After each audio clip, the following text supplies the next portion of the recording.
Bonjour, chers TikTokers, YouTubeurs, Facebookers ou autres Instagrammeurs, j'oublie personne, je crois. Je vais vous conter aujourd'hui l'histoire d'une âme et l'histoire d'une personne qui a cette âme-là.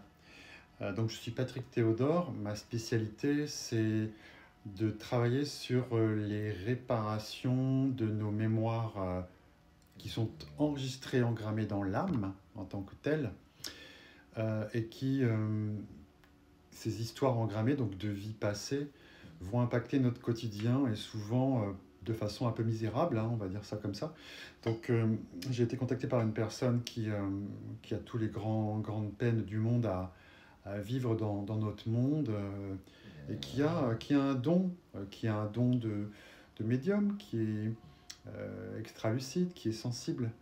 Euh, et donc la façon dont le travail s'est fait, ben, j'intitule cette opération la danse des deux sœurs. Vous savez, comme dans le Walt Disney, la Reine des Neiges. Quand à la fin les deux sœurs sont ensemble et se retrouvent, en fait les deux sœurs là c'est la personne en tant que telle et puis son âme, vous voyez, qui se retrouve à la fin. Et donc pour vous dire ô combien dans notre histoire d'âme, on peut avoir de la culpabilité par rapport à une vie qu'on a pu avoir dans le passé, qui a pu être une vie où on a manipulé et abusé des autres. Et cette personne qui m'a appelé se fait, elle, manipuler, abuser, et effectivement, tout ce qu'elle a pu entreprendre, même dans sa vie personnelle ou professionnelle, c'est systématiquement saboté, systématiquement négativé. Donc, pour vous dire que bah, quand on s'est connecté, quand on a une autre session, donc je travaille à distance beaucoup, hein, c'est la même chose pour moi que de voir la personne et j'ai pas besoin de la toucher. J'écoute son histoire qui est vraiment pas belle à entendre, hein. C'est beaucoup de bas, beaucoup de difficultés, beaucoup d'histoires négatives avec des emprises contre elle, si ça vient pas d'elle, ça vient de sa famille. Donc c'est très compliqué, mais la source, l'origine, c'est dans l'histoire de son âme. Vous voyez, je touche ici mon plexus parce que c'est pour vous dire que ça la concerne, elle, dans sa vie.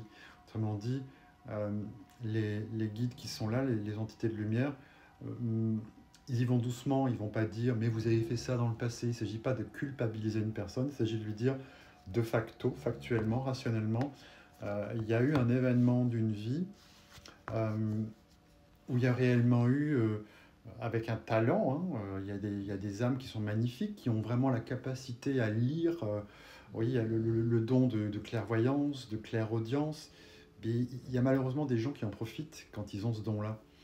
Donc je disais à cette personne, voilà, on me montre vraiment qui vous avez été, à quel moment, dans telle histoire de vie. Je lui parlais même de la région dans laquelle elle était, et ça, peu importe, ça lui appartient. Mais c'est d'expliquer qu'en fin de compte, euh, une fois que l'âme est passée, vous voyez, qu'elle a eu sa vie, c'est un peu ce que j'ai dit dans une session différente, une vidéo différente. Je vois que cette âme qui a constaté les dégâts de sa vie, euh, eh bien, elle s'est flagellée. Donc, en fait, je disais à cette femme, votre âme, elle a cherché à expier, en fait, sa vie où elle a abusé d'autrui en se flagellant. Donc, ça a résonné beaucoup pour cette personne. Et elle me dit, mais est-ce que c'est pour ça que lorsque j'ai quelque chose qui m'arrive dans la vie, une rencontre, un travail, il y a toujours du harcèlement contre moi. Vous voyez, quand je dis que elle subit le harcèlement. Et moi, je lui disais, vous savez, ce que vous avez vécu dans votre vie, ce que vous vivez pour l'instant, c'est l'exacte chose que votre âme a vécu en tant qu'une autre personne dans le passé. Vous voyez. Donc ça, c'est toujours intéressant parce qu'on a toujours tendance à se dire victime. Mais la vie est comme un miroir. Donc je dis, ce que vous vivez aujourd'hui, c'est parce que votre histoire d'âme, elle cherche à expier ce qu'elle a estimé avoir fait en tort. Et alors, ce qui m'étonne toujours, c'est que quand on a fait ça, vous voyez, on a un entre-deux-vie où on est guidé, vous voyez, par de la lumière qui vient expliquer ou qui vient nous bénir, qui vient aussi laver, hein, ce qu'on a mal fait. Et en fait, je vous redis, hein, messieurs, dames qui m'écoutez, TikTokers, YouTubers, ce que vous voulez, quand on a cette culpabilité avec nous, c'est la culpabilité qui nous met dans les mains des faux guides. Donc, vous entendez ronfler ma chienne, je suis désolé, ça doit faire un petit côté. Tu ronfles. Et donc, je disais, la culpabilité, elle a apporté une punition à cette âme de vie en vie, quoi.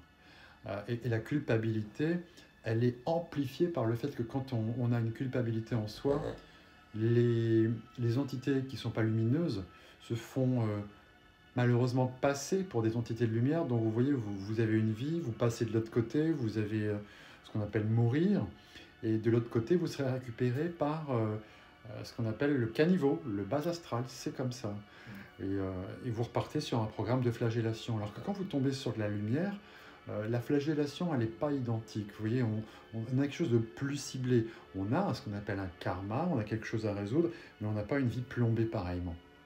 Donc quand systématiquement vous tombez dans du harcèlement moral, psychologique, de l'abus sexuel, des choses comme ça, à coup sûr, il y a quelque chose qui s'est passé avec les faux niveaux de lumière et votre âme. Je ne parle pas de les faux niveaux de lumière et vous dans votre vie actuelle, où on peut se faire effectivement jeter un machin sur soi, etc., négatif, vous voyez, un sort, un bidule. Je ne vous parle pas de ça, je vous parle de quelque chose qui concerne l'histoire d'une âme, qui garde en elle la trace, la mémoire, d'une forme de quête d'autoflagellation, de se guérir parce qu'elle a fait du tort. Et à partir du moment où l'âme demande ça, elle fait rentrer en nous ce côté noir. Voilà. Et ce côté noir, bon, je peux vous dire, je le voyais, hein, donc ça a une tête pas humaine. Il y a des séries de science-fiction qui vous montrent un peu tout ça aujourd'hui. Voilà, et quand on s'est connecté avec cette personne, je voyais un filet autour d'elle, vous voyez, comme un quadrillage, un filet de pêche. Et je voyais quelqu'un serré, vous voyez, comme on serrerait quelque chose qu'on veut tenir, vous voyez.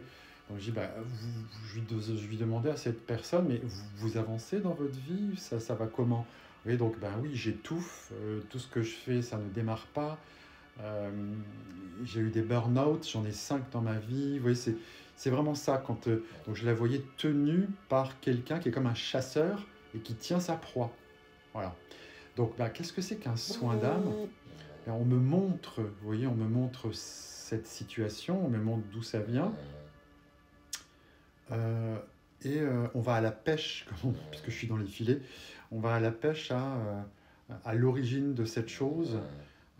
Et donc le soin, la guérison se fait par l'entremise des maîtres du karma, hein, je les appelle comme ça dignement, je les remercie, qui font tout en coulisses. Vous voyez, moi je parle à la personne, on discute, et je lui dis, tiens, c'est marrant, c'est exactement comme si eux agissaient de l'autre côté avec les personnages dont je viens de parler, hein, les faux guides, l'âme de la personne, comme imaginez-vous une âme en tant que personne humaine, c'est un peu ça. Et puis, il y a moi qui parle avec ma cliente. Et à un moment donné, on ferme les yeux et je lui dis, voilà ce qui se passe, voilà ce que je vois, et on rentre dans du détail. Et la guérison se fait par un apport de douceur. Et à partir du moment où l'âme est de nouveau lumineuse, je lui disais, c'est étonnant, chez vous, c'est comme si on avait mis un abat-jour sur votre lumière. Donc votre âme, en fait, elle est empaquetée dans de l'ombre. Et vous avez beau faire ce que vous pouvez faire en thérapie, en psycho, ceci, pendant 2 mois, vous allez avoir un peu d'air, puis hop, ça va revenir. Parce que l'âme, elle est dans une forme d'abat-jour, et on me disait, abat le jour, vous voyez. Donc c'est vraiment, la vie ne peut pas être dans la brillance du soleil, et dans la journée, c'était une vie dans l'ombre. L'âme était dans l'ombre. Donc systématiquement, d'incarnation en incarnation, l'âme qui étouffe sous cet abat-jour ne brille pas, et elle va attirer tout le contraire, elle va attirer le noir, elle va attirer le négatif. De vie en vie, c'est galère. Donc en fait, on m'a fait retirer ça, et à la fin, enfin ils ont retiré ça, vous voyez, et la personne qui est très sensible me dit, je sens ma tête s'épanouir, je sens que tout pète autour de moi et que ça me libère. Et voilà, c'est ça un soin d'âme. Donc les conséquences, c'est petit à petit dans la vie, il va y avoir des changements relationnels, des changements de confiance en soi, vous voyez. Voilà. Mais par précaution, j'ai demandé à cette personne de revenir dans un mois, ce qu'on me disait, de vérifier un petit peu comment ça se passe. Donc, l'histoire des 2 sœurs, c'est l'histoire de l'âme qui se réconcilie avec la personne. Voilà. Donc, je suis Patrick Théodore pour un soin d'âme. Vous avez 15 minutes de possibilité de me parler sur mon calendrier www.booster-coaching.fr. et vous pouvez trouver ces 15 minutes libres. Merci beaucoup.